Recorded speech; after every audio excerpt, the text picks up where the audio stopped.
নাজিৰাত যে গুটকাৰ সিন্ডিকেট চলি আছে আকৌবাৰ প্ৰমাণ হৈ গৈছে।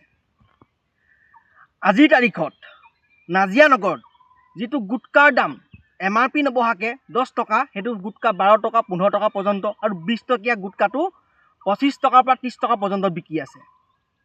ইয়াৰ পৰা এটা কথা স্পষ্ট হৈ গৈছে যে গুটকাও যে এটা সিন্ডিকেট, ৰমৰমীয়া সিন্ডিকেট চলি আছে আৰু এবাৰ প্ৰমাণ হৈ গৈছে। যিহেতু আপোনালোকে জানে এই বিজেপি চৰকাৰখনে সিন্ডিকেটৰ বিৰুদ্ধে সৰব হৈ থাকে, তেনেস্থলত কাৰ চৰ্ত ছায়াত নাজিৰাত হওক অসমত হওক এই গুটকা সিন্ডিকেট চলি আছে, এইটো আমাৰ চৰকাৰলৈ প্ৰশ্ন আছে।